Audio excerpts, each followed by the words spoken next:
That's my son Cole on top of the trailer that he's rehabilitating for his wonderful mother of his child, Rhea, over there, fiance. And I just had to catch this from my channel. Woohoo! Wow. There's Steve. Okay, anybody up here? Only 30 seconds in. Yeah, it's full of activity today, you guys. Look, we got a wax delivery. Tom came with his friend's two little dogs that are sired out of his dog Rowdy that Tom just had to put down last week. So he's engaging with some of Rowdy's puppies, and of course there's Buddy being a little bit dog aggressive. And then Bear's enjoying having free reign. There's Rhea's sister. Yeah, so we love it out here, and I definitely think that is a year-round water source out there, because I did go there a while ago. Wow, I've been neglecting my subscribers so much. I haven't been posting because I've just been, hey, whoever that is, I can't see who it is, but hi. Yeah, I haven't gone live for anything really exciting in a while. So Steve, our candle dipper, is doing stuff with his radio controlled like dune buggy. Yeah. There's the dogs. Woo, hi. Her name is Green, Rhea's sister. Yeah, today is full of activity. I love it. It's loud.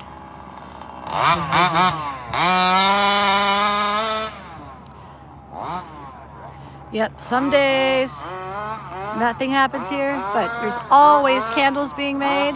We're getting lots of orders now for the Lenten season and Pascha. This is our busy time of year coming up, so hopefully I'll get to put a lot more live videos up. I'm coming out of my winter hibernation phase, which I love. I'm really hoping it doesn't get too hot too soon, because a couple of years ago, this place was already completely blanketed with wildflowers. Summer of 2022 was unbearable. But I am going to show you. See, I'm only using data, which is working. I took it off Wi-Fi. So there's our old pumpkin. But the first flower, I've been looking for flowers. So once you see one flower, that means spring is coming. So here's the first. Hi, puppy. Don't step on the flower. This is the first flower that I have found. And I've been out in the Red Hills and haven't seen any flowers. So for this to be here, these flowers, I believe they're called, doggy, sorry, stay down, doggy. I think they're called eggs and butter. No, we live here. Oh, my dog is that dog. The other two dogs are guests of the man in the red t-shirt, who is getting a tour with Tom. Tom, our guy who does everything here. He built out our barn dominium inside of our 8,000 square foot beeswax candle factory. And then the other dog, Bear, is around here somewhere. Thank you, Lucas. They are cute. But I am really hoping that God slows down the flower production, because it's still February. I'd really rather have flowers in April. If they come really fast and soon, then summer might be just really hot, but we'll see. Oh, watching from prison. Okay, Priyam Singh. I'll pray for you there. You know, we have a cell here that we're building. It's kind of like a monk's cell, but the idea of voluntarily being in a small enclosed place and not eating too much is very attractive to me. But if it's not voluntary, it's probably not going to be as fruitful. Although it could be, because there have actually been men, especially in Romania during the Soviet times, who became saints. There's a book called Saints of the Prisons, or Saint of the Prison, by a monk, Moise or something, Moise. It's a book about a Romanian man. I think his name was Valeria something. Oh, Lucas Ruiz. Hi, Lucas Ruiz. I'm saying your name out loud for your baby. Oh, I just got a new subscriber. Tabitha, welcome to my channel. 3 people up here. Yeah, I'm hoping to do more as we do more. This is the property right here, the little segment of our property that we applied for permits to build a little tiny RV spot where we would have had 4 pull-through spots right here. And they'd go out that way for big RVs. But they turned us down here in Tuolumne County, California, saying that the rules changed on the zoning because we're in a heavy industrial zone. You're welcome, Lucas. We're in a heavy industrial zone, supposedly. And it's, for manufacturing because we make the beeswax candles. Right across the street over there is a turkey packaging plant. And that Diestel Turkey family owns this 300-acre industrial park, of which we are the only other owners in the park. And they say they're not ever going to sell off any other parcels or even rent any other ones because they need a lot of water over there. So all these hills feed down and they gather the water because they need it to clean the floors of their factory every night because of packaging turkey. It's a dirty enterprise. Hi, Mr. Prodigal Chung. Peace and blessings to you too. I can't believe it. Yeah, I have to get up here a little more. I've been in a real hibernation mode and trying to just pray more and work more. Really trying to finish my book, Confessions of a Controlaholic. Hi, Caleb. My book is Confessions of a Controlaholic, Don't Destroy Your Second Marriage too. Oh, here's Bear. It's really about my journey to Orthodoxy from, I grew up in Berkeley, California of the 60s and 70s. So I'm a boomer, of course. But the book is my story of how I tried everything. I went into like almost every spiritual path besides I never became Jewish or a Muslim, but pretty much everything else I did, including a 12-year stint in a Hindu group. Okay, should I just say group? It was cultish if you were on the inner circle. I was not. My mother was a little closer in. She led me into it. But I got out after I had begged God to save me out of it. And then I made my journey through Protestantism for a decade. And then Roman Catholicism, which I was born into in New York State back in 1958. My parents were trying to be traditional Latin Mass Catholics back then. But they left the church after Vatican II. Anyway, so yeah, my book needs to get finished. Wow, that thing is loud. So yeah, we're right on this railroad grade here.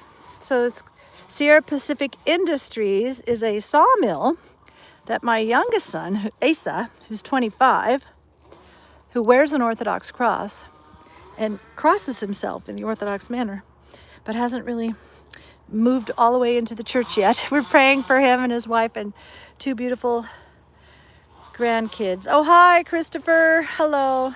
Oh, yeah. Well, I go on Young Penitent. Now he made me a moderator. So I'm a moderator for DPH, Jamie Hanshaw, and now Young Penitent. So kind of, Young Penitent and Jamie's channels are pretty low-key, especially Daniel's, Young Penitent's channel's very low-key, but I know him pretty well. He's even come here and visited. And I'm hoping we can pray him into perhaps moving here. It'd be the closest thing you could do. And there is a monastery very nearby. It'd be like the closest way to live if you can't become a monk. So this tiny house over here, I'm going to call it I think the Saint Seraphim of Seraph cell, tiny house, whatever, monastic-ish cabin. Yeah, so the whole name of the place is called the Blessed Seraphim Rose Orthodox Christian Strugglers Refuge. So all of us here are trying to struggle our way to theosis, of course, because that's the only point of being alive is to have union and communion with God in the church, in the sacraments. And now we do. We have a family here. If you go look at Light of Tabor's channel, that's Mark Rattel. And he and his wife and 2 kids now live here. And we're so blessed. They live in this really big 40-foot RV over there. And we even have a grandma with us in a different RV. So yeah, we're very happy that God answered prayers after like 4 years of me kind of begging. Yeah, it's kind of a homestead. We can probably grow some more food down here in the grassy area, but it's owned by the railroad. I forget the name, Sierra Pacific Railroad, maybe? Anyway, it only transports wood from the sawmill, not that sawmill right there. Well, maybe some wood comes from there, but also I think further up the hill. And it, they're all wrapped. My son is a stacker at the big sawmill. And trains come through here, 8 or 9 times a week, which are fantastic. But they technically own the land just basically all the way up to the base of the olive trees, of which we have 50. But we don't have anyone yet really, even in our community, reaching out, to people to come and pick the olives. But yeah, it's kind of a, industrial park homestead. Basically what it is we're very isolated. We don't have any neighbors, which we really love. Our only neighbor is this place out here called the Red Hills. So if you look up Red Hills, California, the Red Hills, you'll find that there are wildflowers out there that don't grow anywhere else on earth. And there's some endangered fish. I think it's called the Red Hills roach, which is a tiny fish. But basically it's land that is Bureau of Land Management. So we all own the land. I don't know what Trump's going to do with all that. Hopefully, I kind of hope it stays undeveloped, because the wildflowers, when they start blooming, you guys, I'll make videos. It's just covered in yellow and purple flowers, like almost everywhere you look. And I did show you that one flower. Anyway, so yeah, we have an apricot tree there, cherry, apple, peach up there, and then all these olive trees, which are mainly for shade. In the summer, it can get to be 113 degrees here for weeks on end, which really is not fun at all. Yeah, I have like PTSD from the summer of 2022. It's pretty hilarious. But we might be able to transplant. I kind of brought these trees back to life. They were pretty much dead, just all dried up, but I started watering them and now they're growing again. Here's an interesting rock. I don't know why it's green. Maybe paint. Yeah, probably paint. But you can walk along here, and I have for many years. We started building our house inside, I think, when 2020 hit. My mom died in 2018, then COVID, and then I said to my husband, if we're going to build a place to live in here for whoever it ends up to be, we weren't thinking it would be us, but not even really to live in.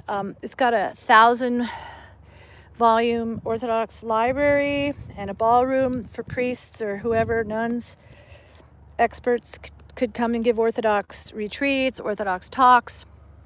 If you guys check out the study of stuff, Mano Elia is in Mexico, but he's trying to get a community going in Texas where they may even have like a recording studio. No, so we have this place where we are going to turn another one of those buildings into a chapel, probably to honor Father Maximus and Father Ignatius, who used to be, when they were alive, they reposed in 2022, very late, or 23, I can't remember now. They were at St. Silouan, the Athonite monastery, about 8 miles from us that direction. And then after they reposed, nothing happened for a long time. And then now the monastery is the St. Catherine of Sinai Women's Convent, Rocor, with Mother Catherine there. And it's, the church is getting built. So we have the Rocor Church at St. Catherine's. And then we're in the OCA, because my husband was a deacon in the OCA for 30 years.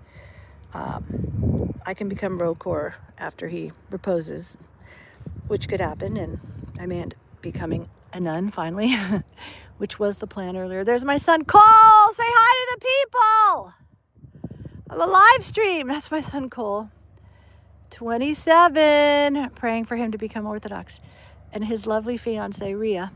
Or no, that's Rhea's sister. What? Stay in school. Oh, stay in school if any of you are that young. No, don't listen to that. Anyway, he's fun. He's my little more rebel. You know, I gave my boys after their dad left me, which I deserved because I was a terrible wife, terrible stepmom. He left me for a Wiccan lady, but I ended up giving my kids, my boys, my old cell phones when I went back to my career as a clinical psychologist, which I did for 25 years. Yeah, I know, Mr. Prodigal. Isn't he hilarious? I gave him my old cell phones and then video games because Dad was gone. And in my book, it even says, you know, I made a big mistake, but at least I knew where my boys were every night and their thumbs were getting plenty of exercise. Yeah, that's like the last sentence in a paragraph I was working on today. It's pretty funny. But so, yeah, the book Confessions of a Controlaholic needs to come out. So here we are. Yeah. So I'm going to put some signage over there on either side of our door that goes into our library. It's going to say Blessed Seraphim Rose on one side. Those are candle mold machines up there. You can't really see it from here. Those two metal things, you know, like right there. Anyway, on either side, Blessed Seraphim Rose on one side, Orthodox Strugglers Refuge on the other, because I am the refugee and I'm struggling here. And it is kind of like, it's my monastery for now. It may be where I leave my bones because we are missionaries. We were thinking about, you know, when COVID hit, COVIDiacy, I like to call it, we were going to move. A lot of people we know, including Father Seraphim Cardoza, who had a Protestant church in the Santa Cruz Mountains in the 70s and 80s. And then he met Father Seraphim Rose and took his whole church, including my husband, into Orthodoxy. And in 87, my husband was ordained a deacon with about, 30 other guys got ordained that day. So he was a deacon, and then he transferred to the OCA because they had a church split up there in Santa Cruz Mountains, Felton, or Ben Lomond, and some people split off to Felton. So we have St. Peter and Paul Church up in Ben Lomond. You can look it up. And St. Lawrence in Felton. I actually love both churches. But Father Ignatius and Father Maximus started out, down there, at least Father Ignatius at the Felton Church, St. Lawrence. And then he had to move. The Brotherhood of St. Silouan actually had a house and everything down there, but they needed to move. So Father Ignatius came up here and parked his little RV. Some lady let him park it on her property. And I'm going to pray for your family. Oh, of course I can pray. Wow. YWAM. Oh yeah, I was a Protestant for 10 years, so I think that's what YWAM was, right? Yeah. Yeah, it's a whole different way of being to be an Orthodox missionary. You have to become holy first and then keep your mouth shut a lot and wait to be asked questions. I actually think it's kind of a good idea to keep the holy things for the holy, even though, of course, we're not holy. We don't deserve the sacraments. But, when I was a Protestant, I was super pushy. Oh, twin girls. All right. Beautiful. Yeah, as a Protestant, I was always just very eager to tell everybody about Jesus, of course. Even as a Roman Catholic, I ended up being in Rome in 2012, and I got interviewed on Radio Vaticano for like 2 hours about my conversion from Protestant to Roman Catholic. So I was really trying to get people to become Roman Catholic 2012. But then 2014, when Pope Francis came out on the balcony, I started researching church history and the early fathers and found Orthodoxy and got baptized in 2014. And now, instead of being a shrink, and trying to help people using cognitive behavioral means. I'm the patient. I'm in the hospital, which is the church. And the medicine is the medicine of immortality, the Eucharist. And the priest and the deacons and everybody are the like the physician's assistants, because Jesus is the doctor. Yeah, it's pretty different. I have to learn how to be a lot more quiet. Stillness is my goal. So neshama, Lyme disease, neshama shanti. Yes. I know some people that have Lyme's disease. It causes so much suffering. It's very difficult to deal with. That and lupus. One of my stepdaughters has lupus. And she's too much like me. She's a workaholic. So I'm sure her lupus is flaring often. Anyway, so there's a little tiny pond. All right, 21 minutes, you guys. I'm so glad you guys came up. I got 5 people. I will try to do more live streams. We did get a huge delivery of wax today. I don't know if it was 2,000 pounds or, look at this, or 1,500. But we're getting most of our wax now locally from beekeepers in California instead of from Subi honey, depending on the price and the availability. But I think this year we did have enough rain probably for the beeswax production to be pretty good, the honey production. All righty. Okay, I think that's enough for today, but Moldy, well, I'm going to try to do more live streams, Moldy. My son is here visiting with his fiance, and then Tom, our main icon board cutter, had a friend, he was giving him a tour. But I'm praying that young Penitent will come down here when he gets done with his monastery trip, which he's on right now. Oh, he made me a moderator on his channel. I was so happy. He has been here once. So I'm really praying that maybe he will move down here. Oh, there's my newest granddaughter. So that's Rhea with Erilyn. We'll keep our distance. And my son, Cole, is up there working on the roof of the trailer, because my son works on a road crew and they get jobs all over the state and mostly in the mountains. And so if they have this trailer, then mom and baby can travel with dad. Bear, you better not be eating a rock.